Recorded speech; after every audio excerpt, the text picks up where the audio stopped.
parole donc à Pascal Decaf. Les enjeux aujourd'hui qui nous semblent importants, en tout cas sur la partie gestion de données de fichiers non structurés, il existe déjà des solutions que vous connaissez très bien, les solutions sur site, donc les NAS, les file servers, qui sont des solutions coûteuses, difficiles à étendre. Une fois que vous avez rempli votre NAS ou file server, c'est un peu plus compliqué de l'étendre à l'infini, qui forment aussi la porte aux services en nuage. Alors, excusez-moi, je dirais de temps en temps nuage ou cloud. Voilà, on a voulu tout traduire. De l'autre côté, vous avez des plateformes de fichiers type Object Storage qui sont pas si faciles que ça à intégrer dans une offre complète. C'est assez perturbant. Ça peut affecter les fonctionnalités et les performances du stockage. Et souvent, c'est pas souvent, c'est toujours, ça nécessite l'expertise du personnel, enfin de techniciens. Il nous semble qu'une solution hybride cloud qui pourrait permettre de fournir un namespace global, donc une destination qui soit unique, qui permette de hiérarchiser les données, de les archiver, de les protéger, d'optimiser les coûts de stockage, d'assurer la croissance et l'évolutivité future, puisque l'object storage est un stockage qui peut grandir indéfiniment, et de conserver une indépendance vis-à-vis des fournisseurs. Notre mission à nous, c'est de faire le lien entre le stockage de fichiers et le stockage d'objets. Mais on verra pas que. Aujourd'hui, Tiger Technologies et son produit phare Tiger Bridge permettent de gérer plusieurs destinations qui ne sont pas que de l'object storage. Alors, je vais vous présenter un petit peu la solution Tiger Bridge dans ses fonctionnalités. L'une des premières fonctionnalités, cette slide peut être importante parce que ce qu'on voit à travers cette slide, c'est que l'objectif premier, c'est de répliquer l'intégralité des données qui sont sur site vers une destination cible. La cible, elle peut être un stockage cloud, Object Storage, elle peut être du NAS, elle peut être du SAN, mais elle peut être aussi de la bande, des librairies de bande. Ça veut dire qu'en fait, c'est une solution qui vous permet, soit on-premise, soit à travers des stockages ou des solutions distantes, d'offrir une hiérarchisation du stockage et des fichiers non structurés. Une autre donnée importante ici, dont on va parler plusieurs fois dans la présentation, c'est ce qu'on appelle un pointeur. Aujourd'hui, Tiger Bridge fonctionne par des pointeurs qui vont simplement aller chercher l'information dont elle a besoin dans un stockage distant, ou encore une fois on-premise. Alors vous avez compris que la première notion, c'était de répliquer complètement et 100% des datas dans le cloud, ou encore une fois une autre destination. Et donc effectivement, l'une des premières fonctions qu'on va pouvoir attendre, c'est de faire de la récupération après sinistre, donc de monter un disaster recovery plan. Et ici, on verra qu'une fois que la donnée est intégralement copiée ailleurs que sur le fichier primaire, il sera très facile et très rapide de redémarrer les services en installant simplement Tiger Bridge sur un autre serveur, et on n'aura pas besoin de recopier l'intégralité des données sur l'emplacement primaire. Du côté utilisateur, on aura toujours cette vision des fichiers malgré l'incident, et quand on fera un double clic sur le document, on ira chercher de l'information qui se trouve sur le site distant. On le verra dans la démonstration tout à l'heure avec Jacques, c'est très parlant. Donc première chose, sauvegarder les données sur un site distant, en tout cas sur une autre source. Deuxième chose, répondre à un sinistre majeur en redémarrant instantanément les services. À partir du moment où on a cette capacité à gérer un stockage distant et une donnée sous forme de metadata qui peut se trouver sur un ou plusieurs file serveurs, l'objectif du produit, c'est également de proposer un travail collaboratif entre des personnes qui travaillent sur plusieurs sites. Ici, dans l'exemple, on a une destination unique qui est le stockage cloud et on a des équipes qui travaillent sur, en l'occurrence ici, 3 sites différents et chaque Tiger Bridge communique l'un avec l'autre. Pour autant, quand l'utilisateur qui se trouve sur le site numéro 1 va travailler sur un fichier stocké sur le site distant et qu'il en fait des modifications, un utilisateur du site numéro 2 va vouloir accéder à cette donnée. Évidemment, la première chose qu'on fait, c'est un file locking. Hein. On ne peut pas ouvrir 2 fois le même fichier et le modifier en même temps. Pour autant, quand l'utilisateur numéro 1 va quitter le document, le TigerBridge 2 et le TigerBridge 3 vont instantanément mettre à jour les métadatas et savoir que la donnée qui se trouve en distante maintenant est à jour. Ce qui évite d'avoir du versionning de fichiers, comme on peut le trouver aujourd'hui lorsqu'on travaille avec du SharePoint, du Box, Dropbox. Dès qu'on travaille sur des fichiers conséquents, on fait du download, de l'upload et on va générer automatiquement des versions. La difficulté, c'est justement de gérer ces versions de documents. Ici, on n'en aura pas besoin. On n'aura qu'une seule destination, qu'une seule data. Et c'est simplement la communication entre les TigerBridge qui va mettre à jour la metadata. Donc pour nous, c'est quand même un moyen assez simple de travailler en mode collaboratif entre des utilisateurs qui se trouvent sur plusieurs sites. Évidemment, à partir de cette application, ce qu'on va retrouver, c'est ce que vous voyez à l'écran. Bon, ici, on a nommé archivage cloud hiérarchisé. Je pense qu'on pourrait dire gestion de la data suivant le mode d'utilisation. Ça veut dire quoi? Ça veut dire que tout ce qui est chaud de niveau 1 va rester sur le site local, on-premise. Automatiquement, TigerBridge va être capable d'envoyer de la donnée vers un niveau chaud. Bon, ici, dans l'exemple, on a pris Azure parce qu'on a la capacité d'avoir différents types de niveaux. Un niveau 2 avec du stockage normal et puis Glacier pour un niveau 3 pour pouvoir mettre de la donnée qui serait plutôt archivée. L'idée ici encore, c'est d'avoir la capacité à gérer des coûts, sachant que, par exemple, chez Azure ou AWS, le Glacier doit coûter à peu près $1 le terabyte par mois. Quand on est sur un niveau chaud, on est plutôt à 25 ou 30 $ le terabyte par mois. Tout dépend évidemment du provider avec qui vous travaillez. Et TigerBridge va simplement copier les données qui ne sont plus utilisées vers le stockage qui lui semble approprié. Donc une donnée qui ne serait plus du tout utilisée depuis plusieurs mois serait directement envoyée vers du niveau froid. Une donnée qui est utilisée tous les jours pourrait rester en niveau 1, en local. Et une donnée qui serait utilisée de façon aléatoire, de niveau 2, serait envoyée sur un stockage externe. À partir du moment où on a cette capacité avec les pointeurs, alors encore une fois, le pointeur, c'est simplement d'aller chercher dans une data les octets dont on a besoin pour le lire et l'écrire. Quand je vais ouvrir un document, je n'ai pas besoin de rapatrier 100% de ce document. On le verra tout à l'heure dans la démonstration. Donc c'est pour ça que j'insiste sur cette notion de pointeur, car dans le logiciel, on a la capacité à gérer du versionning. Ça veut dire qu'en fait, autant de fois que vous modifiez le fichier, on va être capable de faire ce qu'on appelle un CDP.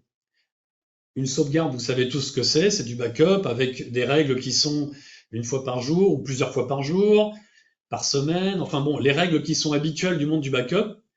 Dans le monde du CDP, on a la capacité à recopier chaque modification en mode bloc, hein, si on prenait pour ceux qui connaissent le SAN. Donc on ne parle plus d'heures ni de temps de backup, mais de secondes. C'est-à-dire qu'en termes de granularité, on est le plus proche possible de tout ce qui est produit par l'utilisateur. Et on a un nombre infini de restaurations possibles à partir de TigerBridge. L'objectif du produit, c'est bien évidemment d'abord de sécuriser les données, comme on l'a vu, de mettre en place un DRP, d'avoir un travail collaboratif, et aussi, donc en l'occurrence ici, d'avoir cette capacité à remonter le temps avec le CDP sur de la donnée qui a pu être écrite ou modifiée plusieurs fois. De fait, puisqu'on a cette capacité à gérer du versionning, on a dans le logiciel une case à cocher qui nous permet aussi de nous protéger des ransomware. On le verra dans la démonstration tout à l'heure. Ici, par exemple, on a choisi d'enregistrer jusqu'à 10 fichiers modifiés. Donc, tous ces fichiers modifiés vont être des pointeurs qui vont rester dans le stockage distant et qui nous permettent encore une fois de remonter le temps jusqu'à effectivement une donnée qui n'aurait pas été encore attaquée par le ransomware. On a parlé produit, je pense que tout à l'heure on rentrera un petit peu plus dans le détail dans la démonstration et des fonctionnalités du logiciel. L'entreprise Tiger Technologies existe depuis 18 ans. Donc déjà pour vous ce qui est important, c'est que ce n'est pas une start-up, vous n'allez pas essuyer des plâtres d'un nouveau produit, c'est une société qui a déjà implémenté sa solution depuis maintenant 18 ans, avec plus d'11 000 clients. Tiger Technologies, c'est pas non plus la Worldwide Company. On a 70 personnes employées par l'entreprise, essentiellement à Sofia, pour la partie développement et support. Des bureaux aux États-Unis, en France et au Royaume-Uni.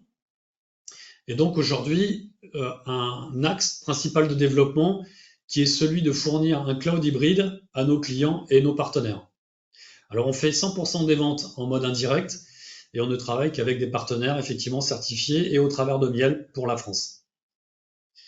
Alors des clients avec qui on travaille déjà au niveau international. Ce qui est intéressant ici de noter, c'est que nous sommes déjà sur les marketplaces d'Azure et d'AWS. Et surtout, on est un partenaire important de Milestone.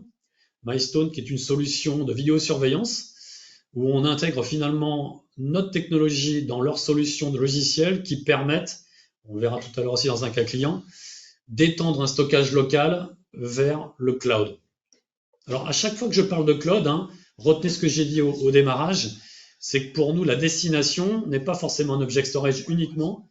Elle peut être un NAS, elle peut être un SAN, elle peut être des librairies. Nous sommes référencés auprès du Gartner dans ce qu'ils appellent, eux, le cadre du rapport « Moderniser votre stockage de fichiers et vos services de données ».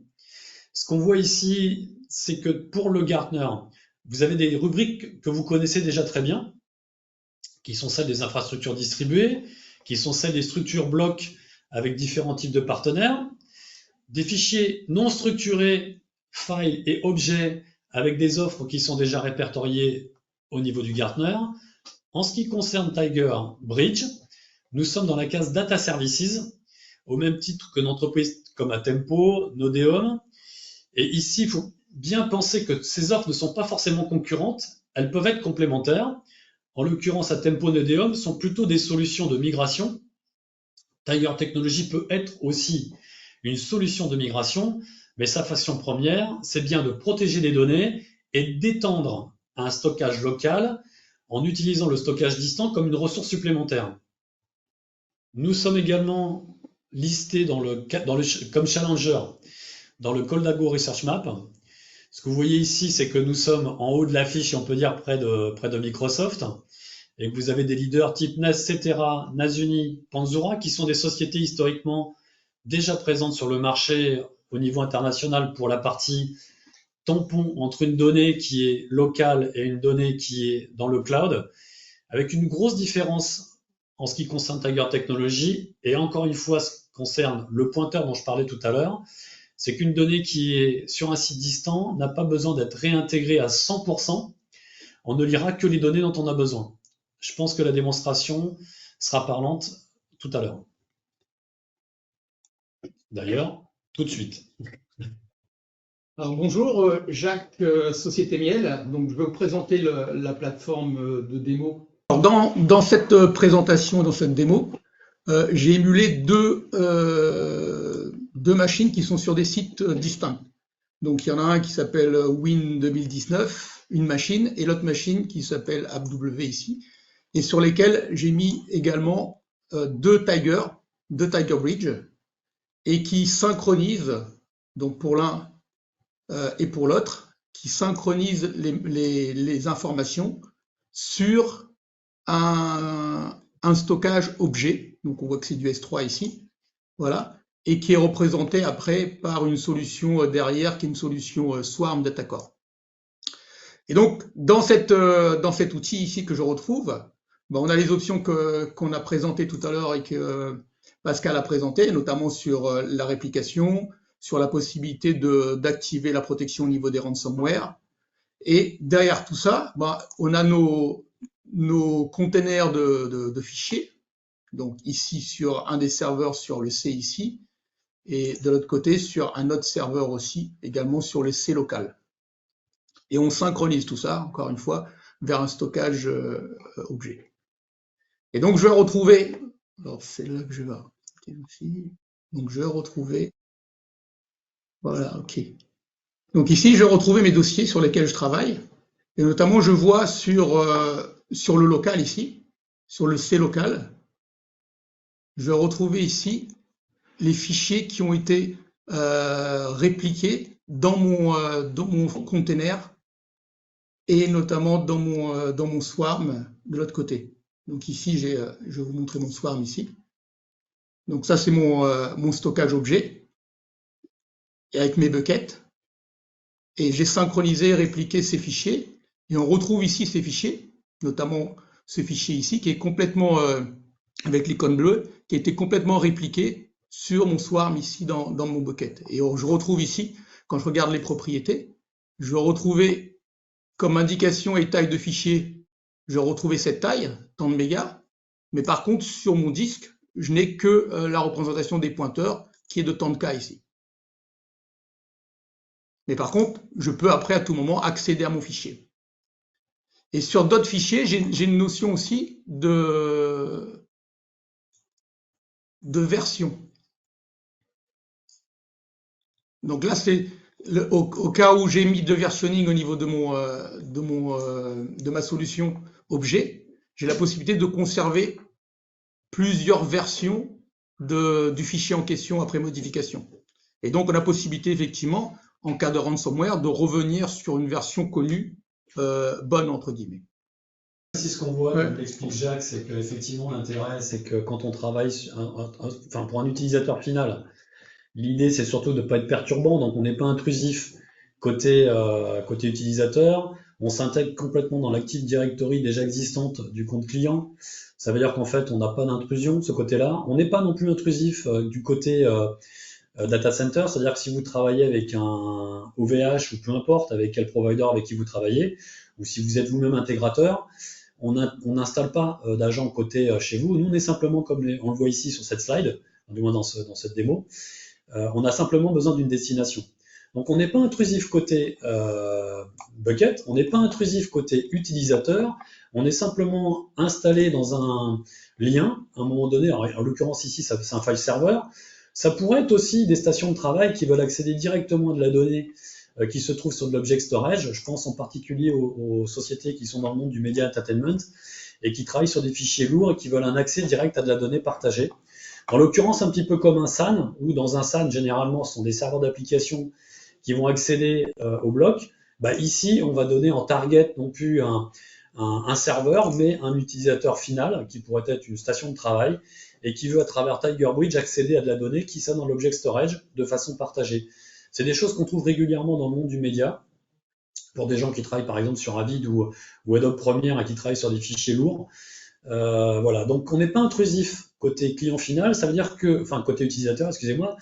Donc quand on est sur des Active Directory avec des milliers d'utilisateurs, vous n'allez pas tout reparamétrer, simplement le file server va servir de lien entre les deux.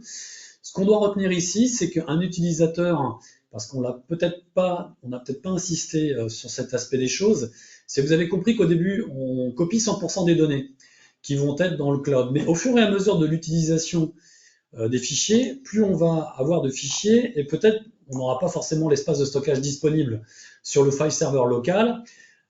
TigerBridge va modifier, enfin du moins va déployer de la donnée sur du site distant, mais va libérer de l'espace sur le file server à chaud, on-premise. De fait, quand vous avez de la donnée qui était, on va prendre un exemple facile, de 100 mégaoctets, enfin 100 teraoctets on va dire, allez, en local, ces 100 teraoctets à un moment donné vont se diviser en 80 teras de données qui vont se trouver dans le cloud et 20 teras de données qui se trouvent en local. On verra dans les exemples clients tout à l'heure, sur quelques clients qui utilisent notre produit de cette façon-là, c'est-à-dire que 20% de la donnée se trouve en local, c'est la donnée qu'ils utilisent tous les jours, et 80% de la donnée n'est plus rapatriée et elle reste chez le cloud provider qui lui-même va assurer des services.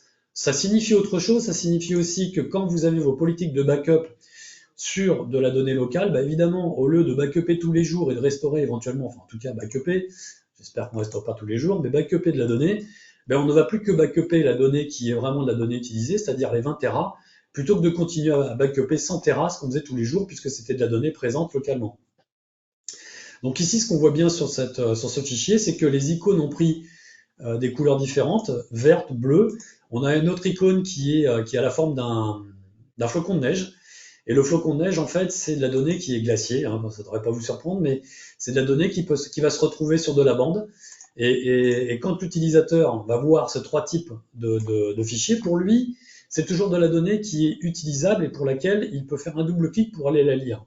Donc il fera un clic dessus, un double clic. Quand la donnée locale, elle est instantanément visible en lecture-écriture. Quand elle est en distante, elle est aussi instantanément visible et sur laquelle on peut lire et écrire à partir du moment où la donnée n'est pas ouverte par quelqu'un d'autre si on travaille en mode collaboratif. Et quand elle va se retrouver sur Glacier, bien évidemment, là par contre, on aura un temps qui sera un peu plus long, qui va dépendre en fait du type de glacier que vous avez et du type de contrat que vous avez avec votre provider. Évidemment, si on était sur des librairies avec des bandes qui ne sont pas chargées, bah, c'est une requête et ça mettra sûrement plus de temps. En général, quand même, on a avec des tels qui sont directement dans les librairies. Donc voilà ce qu'on peut dire à ce niveau-là. J'espère que c'est compréhensible. Ce que ça veut surtout dire, c'est ça. C'est côté utilisateur, c'est transparent. Et lui, il continue d'avoir ces documents comme s'ils étaient en local. Alors, dans la petite démo ici, je vais reprendre. Quand je ramène un fichier d'une certaine taille, quand je copie, notamment dans mon répertoire Swarm qui est répliqué,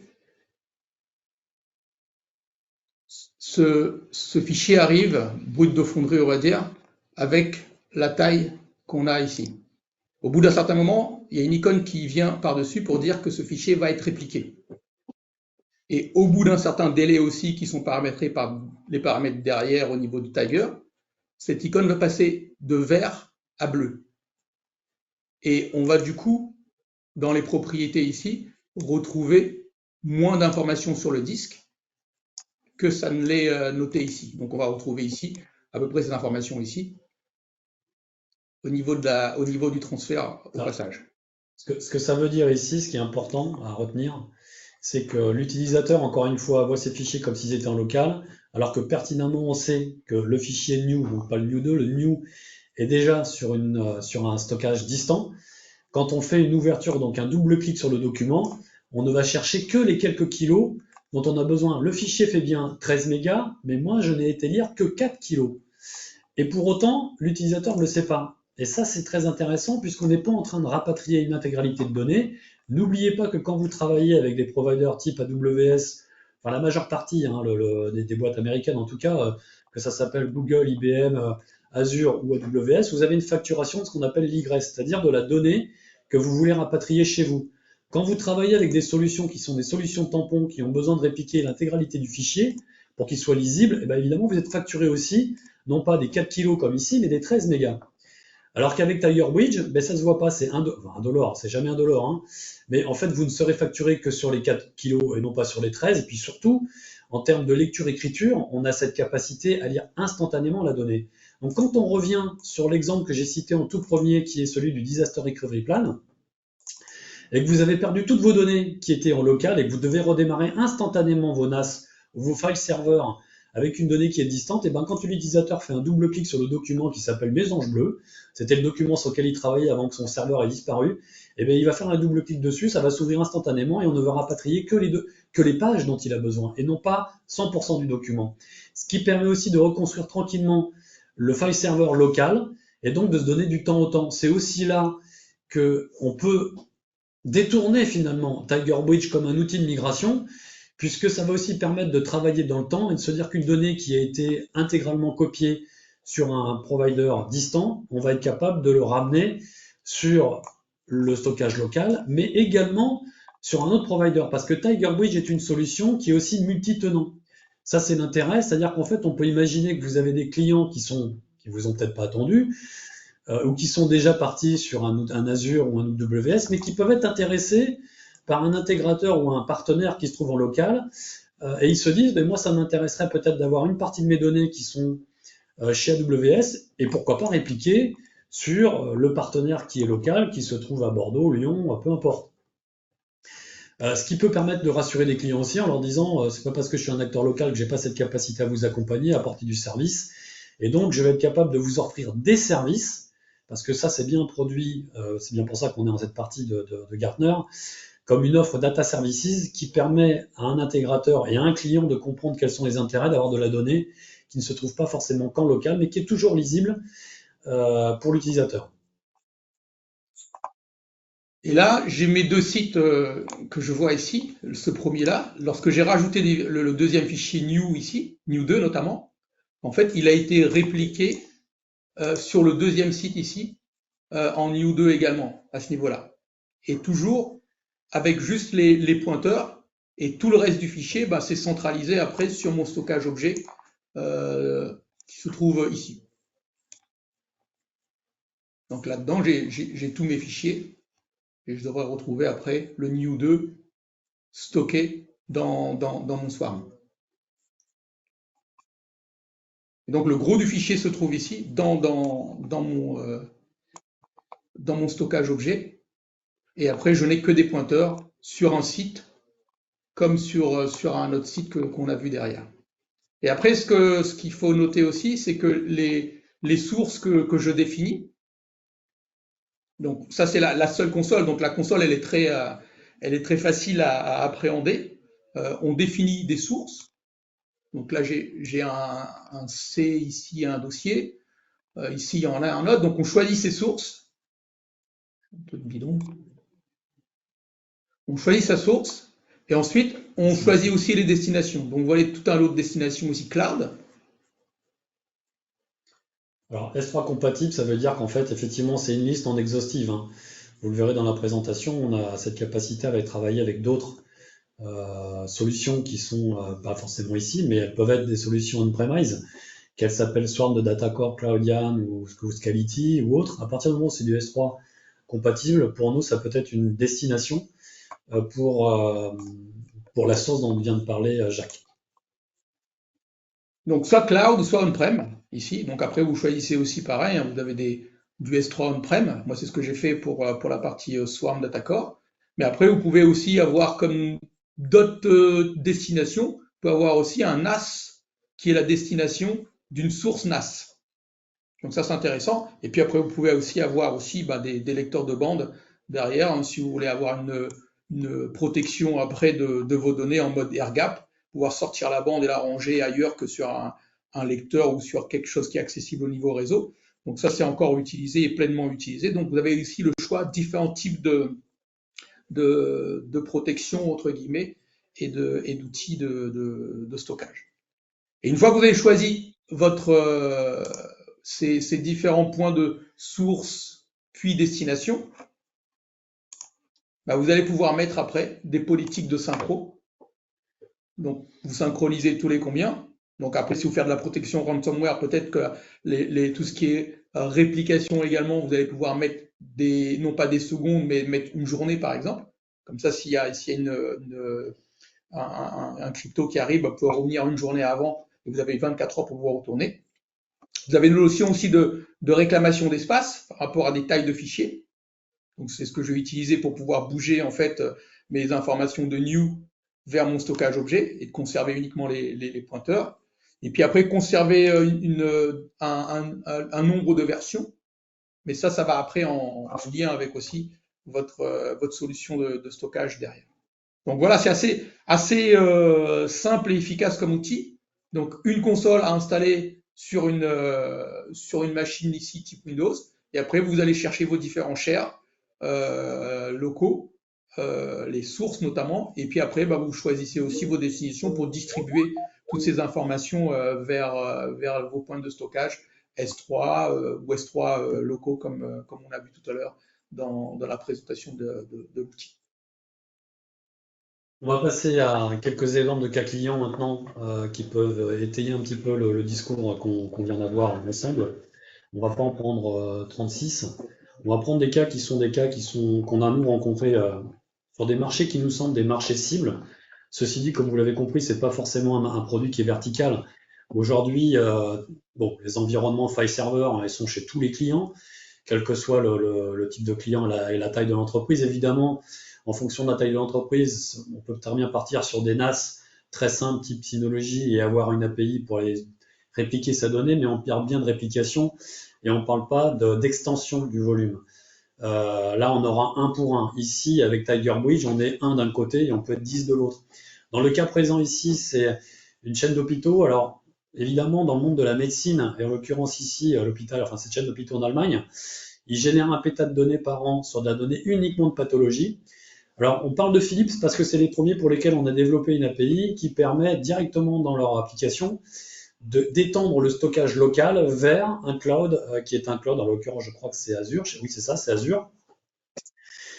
Et l'autre point aussi, ça c'est quelque chose qui est intéressant pour des intégrateurs, c'est qu'on peut aussi être une réponse à des solutions software existantes qui n'ont pas cette adoption du cloud et qui n'ont pas d'API. Et en l'occurrence ici, pour Philips, l'utilisation de TigerBridge permettait une interopérabilité de matériel et d'équipements existants chez un client qui, à travers notre solution, qui est une solution Windows, en l'occurrence ici, sur du file server, d'étendre le stockage vers du cloud.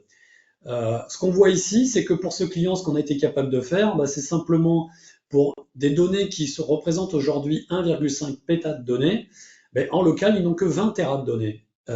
Les utilisateurs, donc les médecins, ont toujours cette capacité à avoir 1 péta 5 de données, mais le 1 péta 400 des boîtes, 480, vont se retrouver à l'extérieur, et en l'occurrence ici sur Azure, et ils n'ont que 20 téras de données qui sont des données qui sont chaudes, très chaudes en l'occurrence, c'est des données qui sont pour le jour, la semaine, des données qui sont utilisées. Ça, c'est le premier cas d'usage.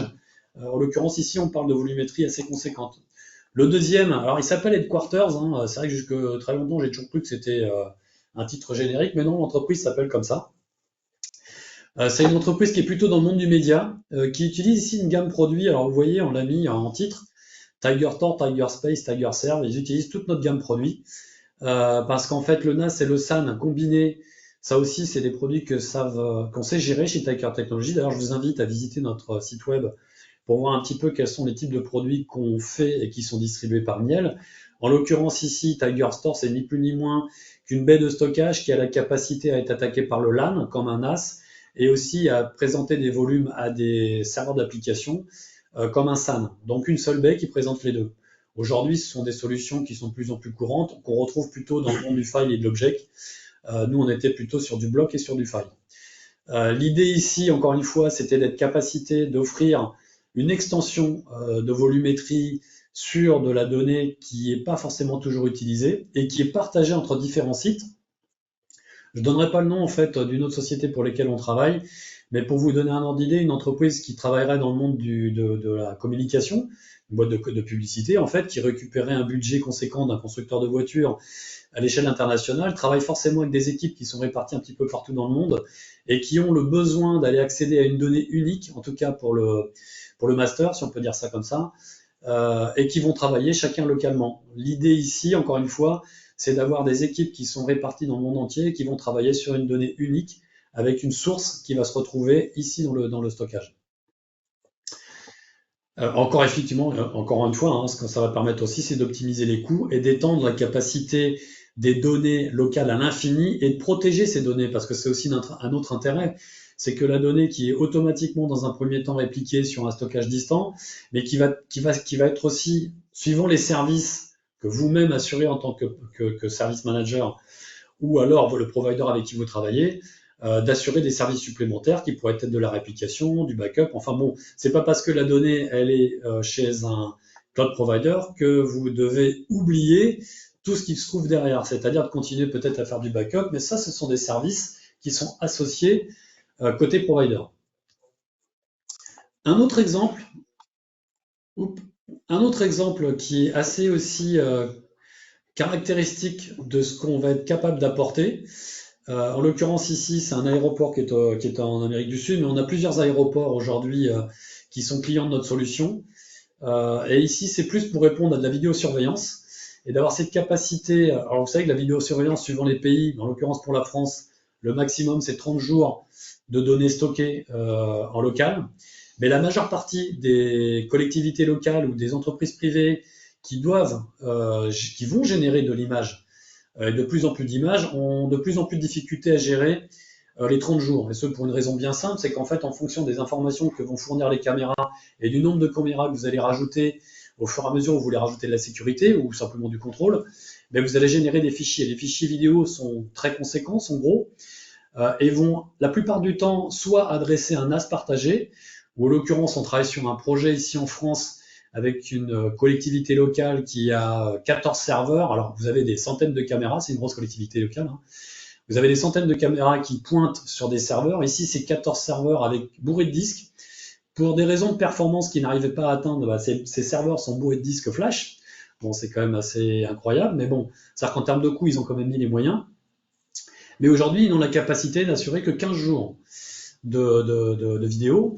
Donc l'idée pour eux, c'est d'utiliser Tiger Bridge comme une solution qui va étendre ce stockage qui est limité dans les serveurs et qui va aller chercher de l'espace de stockage sur du stockage distant. En l'occurrence ici, ça sera probablement sur un provider HDS, hein, agréé pour les données sensibles de l'État, et qui va lui redonner les 15 jours qui lui manquent. L'idée, c'est que les 10 premiers jours ou 15 premiers jours de production vont rester sur les serveurs d'application locaux, et les 15 jours qui vont ne plus pouvoir être stockés en local vont aller sur de la donnée distante. Et ça, c'est Tiger Bridge qui va savoir que cette donnée, elle a plus d'un certain temps de temps, elle bouge automatiquement sur le stockage distant.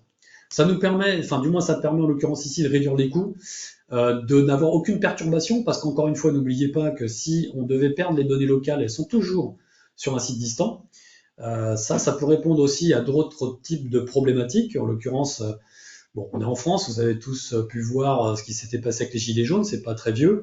En l'occurrence, moi j'avais travaillé sur un projet qui était celui d'un péage d'autoroute qui avait été non seulement saccagé, mais alors ce qui avait été saccagé c'était le péage d'autoroute, mais également les caméras et les NAS qui récupéraient les données. Autant dire que les données étaient donc inexploitables. L'utilisation d'une solution comme Tiger Bridge aurait permis une réplication en temps réel de la donnée sur un site distant et aurait permis également de toujours avoir accès à la donnée pour pouvoir relire les informations. On va être dans un schéma qui peut être celui-là. C'est intéressant ce schéma parce que vous pouvez l'imaginer. Alors ici, c'est de la vidéosurveillance, mais on peut l'imaginer pour n'importe quel type d'application. Tout à l'heure, j'ai parlé d'Adobe Premiere, mais ça peut être des milliers d'utilisateurs qui accèdent à la donnée avec, en l'occurrence ici, un serveur qui a ses contraintes. Ses contraintes, c'est le stockage local et la capacité qu'il a à stocker de la donnée. Une fois que cette capacité, elle est atteinte. Et l'idée ici, c'est d'avoir cette capacité à travailler avec des providers. Donc, ce qu'on voit pour la vidéosurveillance, alors, j'ai parlé de Milestone au début de ma présentation parce qu'on a un accord spécifique avec eux, mais aujourd'hui, on est capable d'intégrer toutes les technologies que vous voyez ici. Ça peut être du Genetec. Bon, en l'occurrence, rien que ces deux-là, vous avez une grosse partie du marché international. On va gérer des solutions avec Axis, que probablement vous devez connaître aussi. Et on va simplement aller étendre le stockage de notre bridge local vers des providers qui sont tous ceux qu'on a cités ici, qui se trouvent en bas à droite. Mais encore une fois, c'est pour ça que je reviens sur cet aspect, c'est pas forcément toujours de l'object storage, c'est pas toujours du stockage qui va se trouver dans le cloud, ça peut être aussi, pour le projet dont je vous ai parlé tout à l'heure, la collectivité locale, en fait, ils ont un NAS qui n'utilisait plus, qui a de la capacité importante, et qui vont réintégrer pour avoir cette capacité à gérer finalement ces 15 jours qui leur manquent.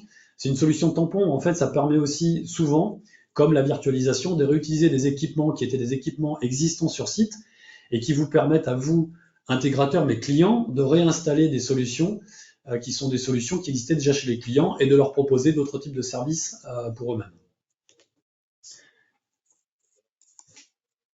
Alors, nos points forts, pour résumer un petit peu tout ce qu'on s'est dit, c'est qu'on est non disruptif, on intègre des services en cloud sans avoir besoin de réarchitecturer les flux et les workflows. On utilise des formats de fichiers natifs, on n'a pas de dépendance à l'égard d'un fournisseur, c'est-à-dire que Tiger Bridge, une fois installé ou une fois désinstallé, pour le client, c'est complètement transparent. Évidemment, si vous avez installé Tiger Bridge et que vos données sont à 80% sur le site distant, mais là, il faudra par contre répatrier l'intégralité des données. Dans l'exemple qu'on a pris tout à l'heure avec Jacques, sur un fichier qui faisait 13 mégas, là, si vous voulez qu'il puisse le rouvrir, il faudra rapatrier les 13 mégas sur le site local pour que ça fonctionne, puisque Tiger Bridge ne fera plus d'effet. Pour autant, si vous désinstallez Tiger Bridge, votre donnée est toujours nativement lisible et on n'a pas transformé, comme on peut le faire dans le monde de la virtualisation, on ne s'est pas rendu propriétaire d'une donnée qui n'est pas la nôtre. C'est du logiciel, donc c'est facile à tester, à valider et à déployer. Encore une fois, on peut combiner n'importe quel type de nuage, de niveau de service, et donc avec TigerBridge, d'avoir cette capacité à réduire vos coûts, du moins en local, et d'externaliser une partie de la donnée. Et en ce qui concerne le service support, ça aussi c'est une remontée. Alors pour ma part, hein, je suis rentré chez TigerBridge il y a à peu près un peu plus de 8 mois maintenant. L'une des premières choses que j'ai pu noter qui était remontée par les intégrateurs historiques de TigerBridge, de Tiger Technologies, excusez-moi, qui sont plutôt des sociétés issues du monde du média, c'est que le niveau de support est excellent. C'est-à-dire qu'en fait, ils avaient quand même des réponses aux questions qu'ils posaient. Et ça, c'est intéressant aussi parce qu'aujourd'hui, l'idée, c'est pas de laisser un client au milieu d'une donnée qui se trouve en local et distante et de se dire, bon, bah écoutez, ça fonctionne pas, c'est de la faute de qui? Donc le support est aussi là pour vous répondre et vous assister. Voilà, donc là ici c'est une question, on l'a déjà cité tout à l'heure, hein, sur les principaux fournisseurs, je ne vais pas insister ici. On pourrait rajouter du Swarm, on pourrait rajouter d'autres solutions qui sont des solutions compatibles S3. Le parcours du client avec TigerBridge est simple, c'est que vous choisissez votre stockage, l'endroit où vous voulez stocker vos données, ce qu'on a vu tout à l'heure avec Jacques. Hein. On peut partir de n'importe quel espace de stockage dans le cloud ou de votre espace de stockage existant. Sélectionnez vos services. Ça permet de gérer la vie de la donnée, c'est-à-dire de la donnée qui, pour vous, à un instant, doit pouvoir bouger parce qu'elle n'est pas forcément critique. Ça peut être une question de temps, ça peut être aussi une question peut-être d'importance de la donnée. C'est pas parce que la donnée n'a pas été ouverte pendant plusieurs mois, voire années, qu'on doit automatiquement la migrer vers un cloud externe. Ça peut dépendre de vous, des paramètres que vous allez rentrer dans TigerBridge.